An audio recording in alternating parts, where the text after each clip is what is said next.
From different religion. The word religion comes from the Latin word religare, which means unity. But talking about unity and the idea of the religion, we've been so divided by different gods and different religion, when in fact, you know, we were supposed to come together into creating unity. And actually one of the law of the divine is the law of oneness, the law of totality. So coming together under one single religion, under one single God, would be so extraordinary, because it's going to create that peace of mind. I mean, we have to stop killing in the name of jihad, or have to stop killing because we have the wrong belief system. What we believe, we actually become. Belief systems are implemented within ourselves for thousands of years. I mean, you look at a child who is being taught and to believe in the certain God, or in one specific concept.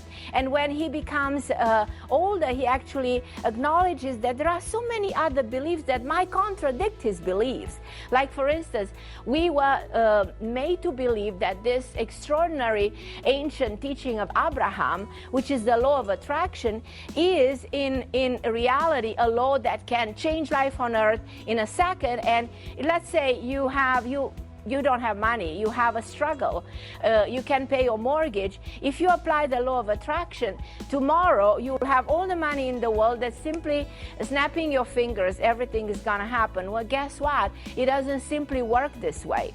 And that's why I do believe in implementing all this teaching in order for you to understand that this particular law is one single element. It's like one musical note that you cannot write a symphony on, because you need all the other musical notes to write an extraordinary musical piece. So it doesn't simply work on one element. There are so many things that complement each other, so many laws of the divine, that they create that kind of a unity, stability. And the number one law of spirituality is actually not the law of attraction. It's the law of karma, because karma is your action and your deeds. And what we are on this planet is manifesting through our action. Every single day when you wake up, you start doing something. So everything you do is projecting in the universe a certain action, a certain energy. And whatever you put out there, that it is a thought of being angry, or a thought of disliking your boss, or simply being in a conflict with your mate, that will actually reflect back to you. So it's like a mirror effect. So how can you actually attract a fulfilling relationship when you happen to be in a bad one? Is it that easy that you just simply close your eyes and bring another person and let go of this other one? It doesn't simply work this way, because already when you get involved with someone, we create what is considered to be, in the teaching of the Hinduism, is considered to be something karmic. Actually, everybody who you bring into your life, you bring for a reason. Everybody in your life is a reflection of your own issues. So let's say you have a problem in attracting in your life somebody who's abusive, somebody who has a destructive personality, somebody who has a compulsive personality disorder. So you attract that in your life, and you question, what is wrong with me? What am I doing this to myself? Because I don't even know how to escape. I don't even know how to resolve. So there you go. You got your law of karma in full force. So if you understand how this law functions, you are able to heal your karma. You are able to close doors. You are able to reinvent yourself. And then you are able to bring something else. Then what's within you, you will attract, because that's the law of attraction. But as I said, this law of attraction sort of relies on the number one law, which is the law of karma. So, as I said, law of karma is a law of justice. It doesn't mean punishment. So if you do something, some people say, oh, I have to pay karmic debts, or I did something wrong in my previous life. Well, not necessarily. It means that you have something that needs to be resolved, but you have to identify what it is. It's exactly like in therapy, in the cognitive therapy, you need to know what it is that you need to address in order to be able to be healed. If you don't acknowledge you have a problem, that problem can never be fixed. So acknowledging your karmic issues will allow you to shift your life around, and very fast. The moment you do that, then the transformation comes rapidly. So you have your own karma, but you also have a family karma. Look at the people around you. Look at the way you relate to your family, to your soulmate, to your children. People have constant struggle with sometimes the closest member of the family, and you don't understand why you have to fight with your father, or why your mother seems to be domineering because she doesn't understand you. So everything is karmic. Identifying this element will help you heal, resolve, and evolve. Now, in order to do that, you also need some other laws, like, do you have enough wisdom to resolve your karmic issues? Are you wise enough to understand that you can never change the people coming in your life? We don't change nobody. The only person we can change is ourselves.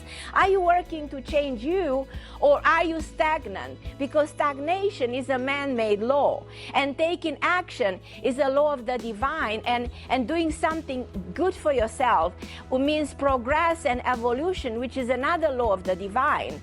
So if you really want to manifest, if you really want to attract, if you really want to change your life, then you always have to remember some key elements.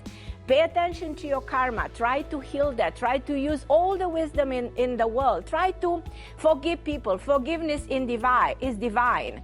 Judging someone, punishing someone, hating someone is man-made. That can never help you. It'll never help you, and your life will never get better, because you will continue to hold on to those negative emotions of anger, negativity, isolation, blaming, judging. Unfortunately, there's one beautiful emotion called love versus all these negative feelings. Do you know all these negative feelings are coming from your reptilian brain? You know what? We have this part of the brain that actually holds on to this negativity and all these feelings of insecurity, and the tendency to think only about your own self, like you become the center of the universe, instead of realizing that knowing how to connect, knowing how to communicate will help you heal, will help you feel better about yourself, will help you bring people into your life. One of the statements I made in one of my books is called "Reality reflects what the mind projects." So watch your thought all the time. See what you're putting out there, because your reality is just the reflection of your thinking. The way you think, you become.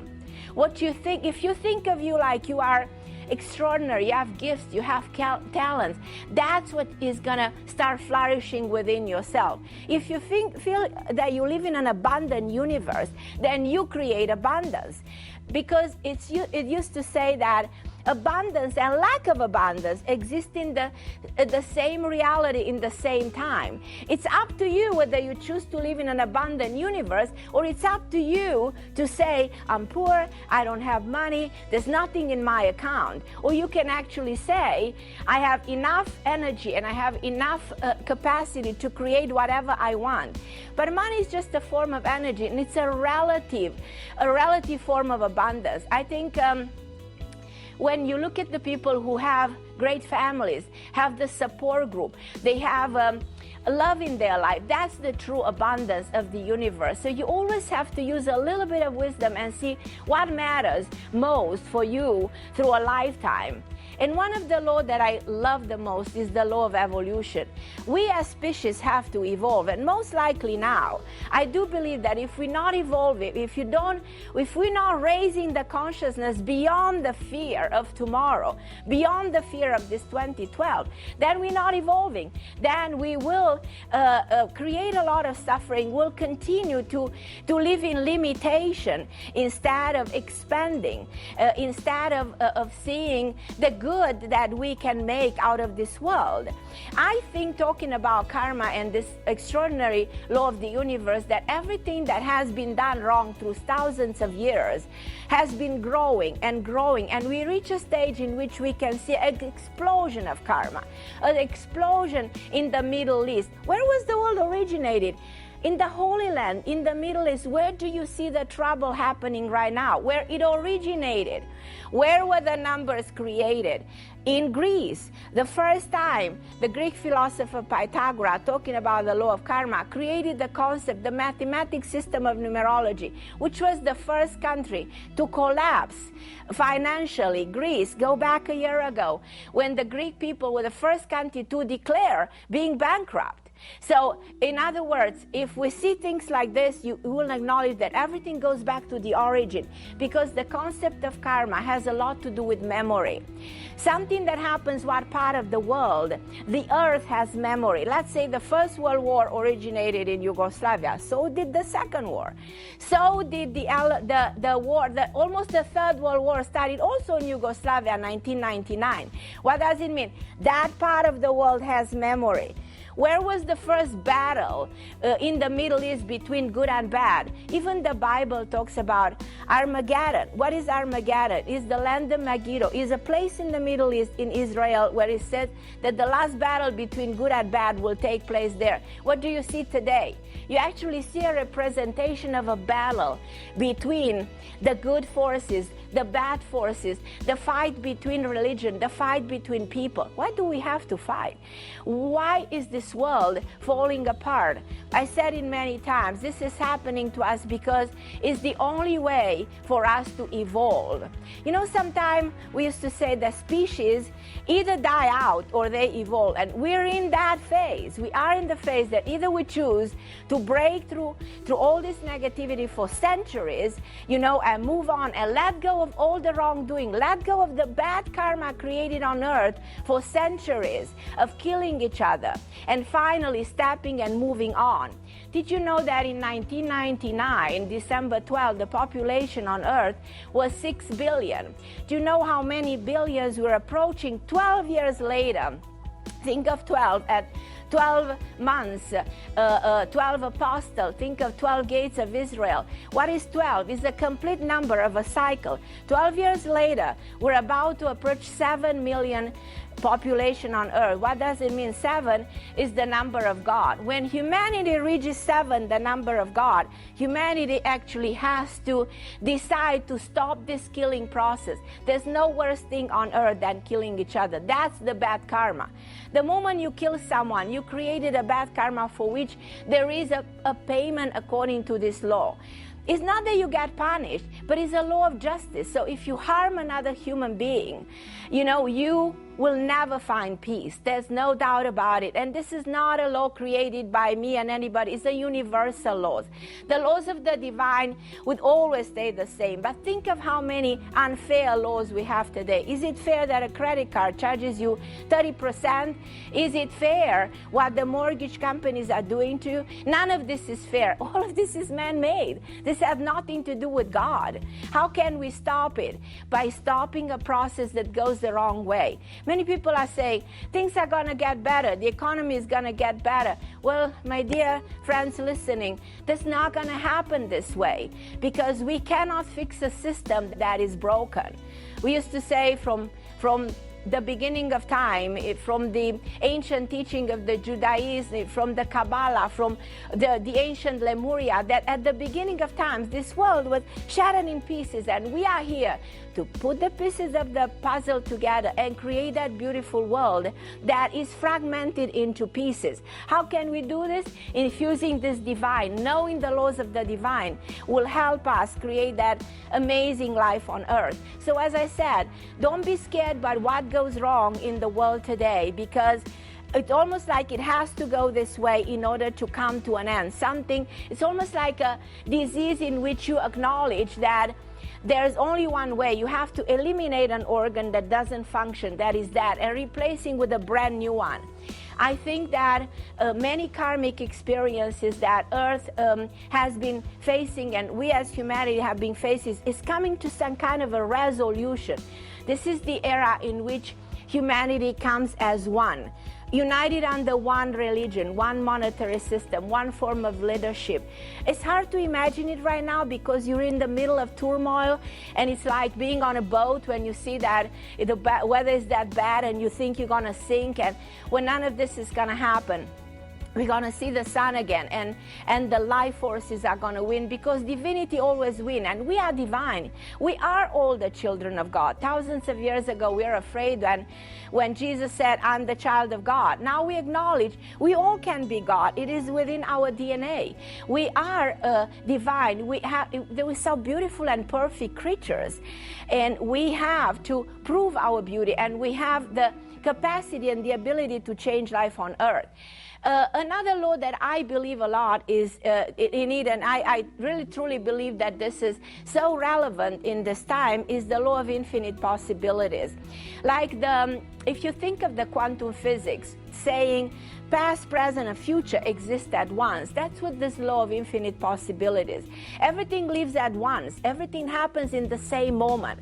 Everything can travel in space in a second. So if you think that you as an individual can open to a lot of infinite possibilities in your own life, you should never be afraid that something doesn't work right. And you always have to find solutions for your own life and let go of the things that are not working. And that's where humanity is coming together in acknowledging the things that are not working and getting rid. But fear is what bothers me, because I see humanity in fear. We have to step up to the plate and stop the feeling of being afraid of the world, afraid of each other. Well, nothing bad comes from the universe. And I said, all this negativity is created by us. And the moment we acknowledge we have the power to eliminate it, then we are really accessing the divine within ourselves. And I think this time we need to infuse divinity, because this is the time when the divine world that is so perfect and has always the same solution shows the difference between what we did through centuries with our man-made laws that can never work in our favor through time, versus the man-made laws that are always perfect and always the same. So it's easy to apply the law of attraction if you understand all the other laws. Look into your life and look exactly what's not working there. Try to fix the things that you need to fix by simply acknowledging them. Look in what are you unhappy about, and write down all your issues and start to work on turning them around by acknowledging that it's within your power to change. And most likely, don't allow yourself to be demoralized or afraid by the system. As I said, don't be scared if you see that the credit cards are just raising their rates up to the roof. It's a man-made law, and we can fight it. We can fight it together. And also acknowledge that one single person or one form of governance at this stage of our evolution may not solve our problem. We all expect that probably our president or other leaders of the world can fix life on earth. Well, guess what? We have to come all together to participate in the extraordinary transformation of the human spirit. This is not going to be done by an individual. That's what we are learning. That our forms of leadership are also going to change. One of the things that impressed me lately was going to the movie Avatar, because you see that civilization when everything is so perfect, so balanced. We all are the same. We don't have the struggle and the problems that exist in our world today. And I think that kind of a world is out there, and it's up to us to invent and to create that beautiful life. I'm an optimist. I'm somebody who likes to project the positive. I'm somebody who believes there are so much better predictions out there, and we should let go of all those predictions about the end of the world, the apocalypse, the end of us, and the shift of the pole, because none of this is happening. I'm a member of the Alliance for the New Humanity with Deepak Chopra and Al Gore, and I remember in 2001 listening to Al Gore, who was telling all of us, hundreds of us, telling that the world is going to change because it's going to happen, the shift of the pole. And I never felt that might happen exactly like that, as much as we see the warming of the planet. But we've seen in New York such a bad weather. It has been so cold. Probably it has been a winter worse than ever. So where's the warming of the planet? Things might go another way around. So let's not necessarily program the mind in a way that is not in our favor. So we have, if we collectively, that's why I believe in this unity, in this law of totality, if we collectively decide to shift that prediction into a different one and make it sound like this is not going to happen to us, I think we are so powerful together that we can change life on earth in a big way, and it's time for change. What I really know right now is that we're all changing life, and we are changing one thing at a time, but as I said, collectively, this is something that cannot be done by one individual or by a form of government. Don't be afraid of any of these monetary changes. Don't be afraid of anything from the outside of the world, and try to believe constantly of the divine world, and stay confident that things can still turn around and very fast in your favor, and try to find peace of mind and the wisdom. You know, sometimes we replace knowledge with wisdom, and that's a big mistake, because nothing is more valuable of the wisdom that we have for centuries. And that's one of my beliefs, to bring back the ancient teaching, but there's so much wisdom in the way the world originally, the world was created. At the beginning, the world was beautiful, everything was paradise, but we were the ones troubling the perfection of the universe and creating the first law of justice, which is the law of karma. And now we have to go back, revisit, go to a different level of evolution, raise the level of perception, and go back to the origin and recreate the beautiful world that we kind of missed for thousands of years. So it's fascinating to look into all of these laws. As I said, there's a number of them. I choose 11 laws because 11 is such a powerful number. It symbolizes enlightenment. And I'm going to name them again. So the law of totality, the law of karma, the law of wisdom, the law of love, the law of harmony, the law of abundance, the law of manifestation. Again, what you think, you manifest. The law of attraction, what's within you, you will attract. The law of dharma and destiny. So we are here to nurture, to heal, to serve, to help and inspire each other through the good action. And the law of infinite possibilities. So there are so many possibilities. Don't stick with one. Stick with what's positive in all these possibilities. And let's come together, because there's no much powerful world as the law of oneness, the law of totality, the law of one. I have this book coming that is called Holiness, published by Hay House May 1st. I'm so proud of this world, because I want to make people understand how significant it is to create unity with yourself, with the world around, with the people in your life, because this is the only way that humanity will survive. And as I said, turn the ship around before it hits the iceberg. That's the message. And we all have to have our own message, and it has to be a good one. I'm such a positive and optimist person, and I believe that I can infuse that positive energy in all of you listening. And yeah, I absolutely recommend this book, because at the very end, it goes into explaining where the world is going, how I personally envision a world. And if you envision a better world, go ahead and put your own vision into it, because we're extraordinary creature. We have the power of the mind. We can turn the world around. It's very simple. It's very easy. All we have to do, don't be afraid. Don't be afraid of tomorrow. Don't be afraid of 2012. Don't be afraid of anything catastrophic. And again, let's honor our Mother Earth. Let's honor each other. Let's come from the love, because that's the source of healing. And let's use the wisdom, because if something we really need to heal our karma and to manifest all the other laws is the law of wisdom.